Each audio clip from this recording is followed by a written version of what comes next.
Hi friends, welcome to akshat.com. இன்றைக்கி இந்த வீடியோவில் முற்றிலும் புதுமையான சுவையில் அருமையான ரெசிப்பிங்க. இது வரைக்கும் இந்த மாதிரி சுவையாக செஞ்சு சாப்பிட்டு இருக்கவே மாட்டீங்க. ஒரு தடவை ட்ரை பண்ணி பாருங்கள். சப்பாத்தி, தோசை, இட்லி, சாதம் எல்லாத்துக்குமே சூப்பராக அருமையாக பக்கமான காம்பினேஷனாக இருக்கும். வாங்க எப்படி செய்யறதுன்னு பார்க்கலாம். அதுக்கு 1/4 கிலோ அளவுக்கு வெண்டைக்காயை நல்லா அலசி எடுத்து துணியில் தொடச்சி இது மாதிரி கொஞ்சம் பெருசாகவே கட் பண்ணி எடுத்துக்கங்க.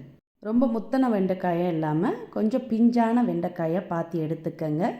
இப்போ கட் பண்ணி வச்சுருந்த வெண்டைக்காய் அப்படியே இருக்கட்டும். இப்போ இதோடு சேர்க்கறதுக்கு மிக்சிங் பவுலில் 4 டேபிள் ஸ்பூன் அளவுக்கு கடலை மாவு சேர்த்துக்கங்க.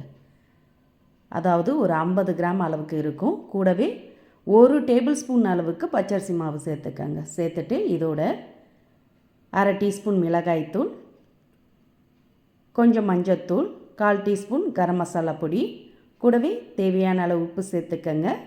சேர்த்துட்டு இதோட 1/2 டீஸ்பூன் அளவுக்கு இஞ்சி பூண்டு விழுதும் சேர்த்துக்கங்க. கூடவே கொஞ்சம் பெருங்காயத்தூள் சேர்த்து நல்ல மாவோடு கலந்துக்கங்க. கலந்த பிறகு தண்ணீர் தேவையான அளவு கொஞ்சமாக ஊற்றி கட்டிகள் இல்லாமல் கொஞ்சம் திக்கான பேஸ்ட்டாக கலந்துக்கங்க. அதிகமாக தண்ணீர் சேர்த்து தண்ணியாக கலந்துடாமல் இது மாதிரி கொஞ்சம் திக்கான பேட்டராக கலந்து எடுத்துக்கங்க. இப்போ இந்த கலந்து எடுத்த மிக்சிங்கை நம்ம கட் பண்ணி வச்சுருந்தரில் அந்த வெண்டைக்காய் மேலே அப்படியே ஊற்றிக்கங்க. சுற்றிரும் பரவலாக இது மாதிரி ஊற்றிக்கங்க. கலக்கிறதுக்கு ஈஸியாக இருக்கும். இது மாதிரி சுற்றிரும் பரவலாக ஊற்றிட்டு இப்போ இதை அப்படியே ஸ்பூனாலே கலந்துக்கங்க. இல்லாட்டி நீங்கள் கைகளால் கூட கலந்துக்கலாம். நல்லா வெண்டைக்காய் மேலே கோட்டாகிற அளவுக்கு கலந்துக்கங்க. நீங்கள் மாவை திக்காக கலந்திங்கன்னா தான் வெண்டைக்காய் மேலே நல்லா ஒட்டி பிடிச்சிருக்கும். தண்ணியாக கலந்துட்டிங்கன்னா வெண்டைக்காயிலேருந்து தனியாக பிரிஞ்சு தெரியும். பாருங்கள், இது மாதிரி நல்லா ஒட்டி பிடிக்கிற அளவுக்கு கலந்துட்டு இப்போ இதிலேருந்து ஒன்று ஒன்றா எடுத்து எண்ணெயில் போட்டு பொரித்து எடுத்துக்கலாம். பாருங்கள், இது மாதிரி தனித்தனியாக போட்டுக்கங்க. ஒன்றோடு ஒன்று ஒட்டாமல் தனித்தனியாக எடுத்து எண்ணெயில் போட்டு பொரித்து எடுத்திங்கன்னா தான் நல்லாயிருக்கும்.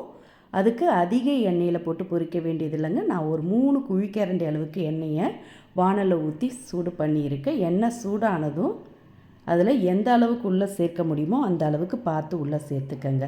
இதை ஒரு 2-3 பேட்சாக கூட நீங்கள் போட்டு பொரித்து எடுத்துக்கலாம். பாருங்கள், இது மாதிரி நல்லா ஒரு சைடு வெந்து செவந்ததும் கலந்து விடுங்க. இதே மாதிரியே மீதம் உள்ளதையும் எண்ணெயில் அப்படியே பொரித்து எடுத்துருங்க. பாருங்கள், இது மாதிரி நல்லா பொரிஞ்சு கிறிஸ்பியாகணும். இப்போ எண்ணெயிலேருந்து வடியை விட்டு எடுத்து ஒரு பிளேட்டுக்கு மாற்றிக்கங்க. இதே மாதிரியே 3 இடாக போட்டு பொரித்து எடுத்து பிளேட்டை வச்சுட்டேன். பாருங்கள், நல்லா மொறுன்னு கிறிஸ்பியாக பொரிஞ்சு வந்திருக்கு. அப்படியே சாப்பிடவே சூப்பராக இருக்கும். இது அப்படியே இருக்கட்டும். இப்போ வெண்டைக்காய் பொரிச்சிட்டு மீதம் உள்ள எண்ணெய் ஒரு 2 டேபிள் ஸ்பூன் அளவுக்கு தாங்க இருந்தது, அதிகமாக இல்லை. அதே எண்ணெயில் அப்படியே தாளிச்சிக்கலாம். இப்போ 1 டீஸ்பூன் அளவுக்கு ஜீரகம் சேர்த்து நல்லா பொரிஞ்சதும் இதோட 2 பெரிய சைஸ் வெங்காயத்தை பொடிசாக கட் பண்ணி சேர்த்துக்கங்க. கூடவே ஃப்ரெஷ்ஷான கருவேப்பிலையும் சேர்த்து வெங்காயம் லைட்டாக ஓரளவுக்கு வதங்கி வந்ததும் இதோட 1 டீஸ்பூன் அளவுக்கு இஞ்சி பூண்டு விழுது, கூடவே 2 பெரிய சைஸ் பழுத்த தக்காளியை மிக்சர் ஜாரில் அரைச்சி ஊற்றிக்கங்க.